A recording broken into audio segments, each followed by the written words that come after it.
Hey, everybody, welcome back to Traverse Talks. I'm Jim Horn, coming to you from beautiful Traverse City on this Friday, June 12th. We've got a packed show today, two national stories that hit very close to home. One about what's happening to tourism, dependent communities like ours, and one that might affect a vehicle sitting in your driveway right now. Then we head local. From a long-awaited second chance for a beloved downtown building to a major step in reshaping the heart of our farmers market to cold case justice that took 37 years and the workforce housing crunch that's threatening your summer plans every time you try to get a table or a room up here. So let's get into it, folks. A new report from the U.S. Senate Joint Economic Committee is putting hard numbers on something northern Michigan businesses have been quietly feeling all year. Tourism-dependent communities across the country are losing jobs and revenue, and the data points really directly at federal policy, including a jump in national park fees for international visitors and a collapse in bookings from Canada, our single largest source of international visitors. I believe the new fee now for an international visitor to get into a national park is about $250. It's gotten a little bit crazy. Canadian visitor bookings have dropped as much as 93% at some destinations, and national park visits overall fell by 15 million last year, costing gateway communities an estimated $1.3 billion. For Traverse City, this really isn't an abstract number. It's the difference between a full summer season and a quiet one, and local restaurants, hotels, and shops are really going to feel it. This is peak season, folks. If you're a local business owner, you already know. If you're a visitor watching from out of town, hey, Northern Michigan still wants you here. If you own a Jeep Wrangler or Gladiator from years 2021 through 2025, stop what you're doing and listen up. Stellantis, the parent company of Chrysler and Jeep, is recalling approximately 1.8 million of these vehicles after finding that the electric hydraulic power steering pump wiring can overheat and potentially start a fire, even when the vehicle is parked with the ignition off. The National Traffic Safety Administration is advising owners to park outside and away from structures until the repair is done.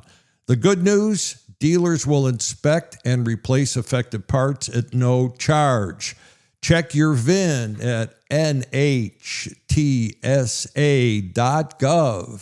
And call your dealer to get on the list. Jeep Wranglers are everywhere up here, and this is one safety recall you don't want to ignore. And regarding local stories, here we go. Con Foster Building. For a building that's been sitting empty for nearly a year and a half, or the Bijou by the Bay, the old Con Foster Building down at Clinch Park, finally has a direction. The Traverse City Commission voted unanimously this week to enter contract negotiations with Studio Anatomy, LLC, to transform the space into a performing arts venue. The project is being led by Brian Chamberlain, the owner of Eugene's Record Co-op, who has the vision and the community credibility to really make this work. This has been one of those ongoing TC stories that art lovers, history buffs, and neighborhood advocates have been watching closely for years, and a unanimous commission vote that's a strong signal.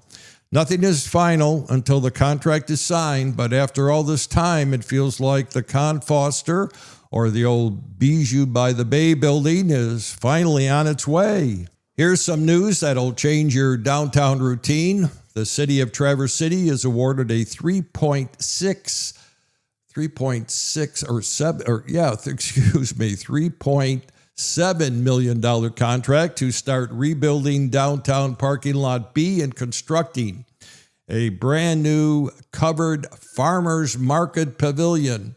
The contractor is Elmer's Crane and Dozer, and the target is to break ground right after the National Cherry Festival wraps up with a completion deadline of November 1st.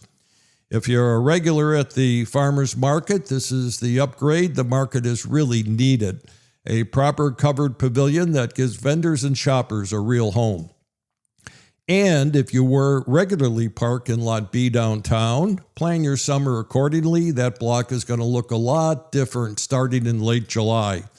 The city's investing in downtown infrastructure in a big way this summer.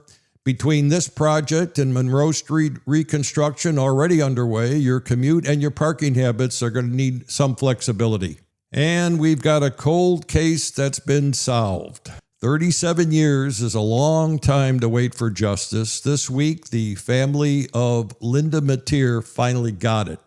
A Grand Traverse County jury found 64-year-old Stephen Kuhn guilty of second-degree murder on June 8th in the death of Mateer. And she was a Traverse City mother of 5 whose body was found in a wooded area in the Hoosier Valley south of town back in April of 1989. The case set gold for really decades until advances in DNA testing gave prosecutors the evidence they needed to bring it to trial. In the courtroom, Mateer's family and friends wept as the verdict was read. One family member was quoted saying, "Hey, today was her day." Kuhn faces up to life in prison at sentencing. And whatever your feelings on the criminal justice system, this one is a reminder that some families carry their grief for a very long time, and that the work of law enforcement and prosecutors doesn't always end quickly. Northern Michigan is once again short on workers. Summer is officially here, and with it comes the annual reality check for Northern Michigan's tourism and hospitality industry.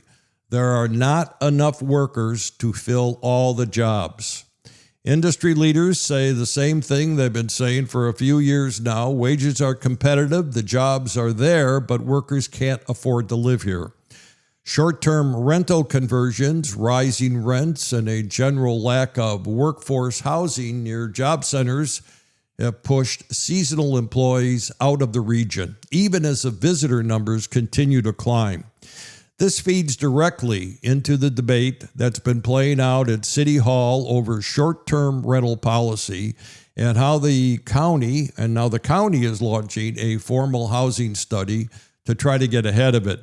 The bottom line for locals, if you've noticed slower service at your favorite restaurant or fewer rooms available at local hotels, this is a part of why. And it's a problem that's going to take more than one season to fix. Well, that's it, folks. That's your Friday news wrap for the week of June 12th. A lot happening in and around Traverse City, and as always, the issues hitting communities like ours are never just local.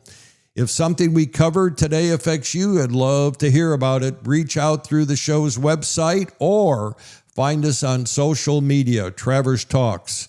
Have a great weekend. Get outside. Enjoy this Northern Michigan summer. And I'll talk to you next week. I'm Jim Horn. Hey, this is Traverse Talks.